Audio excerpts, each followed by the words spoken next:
Uy, mga Bisaya. Gusto ko Bisaya ako, ganda ng accent nila. Masayang kausap, lagi nakatawa. Hindi mga simangot.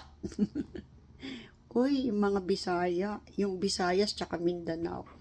Mga Bisaya, mga Mindanawon. Hindi, binoto nyo ba yung mga nanalo? Eh, ang alam ko sa inyo, black voting kayo, di ba?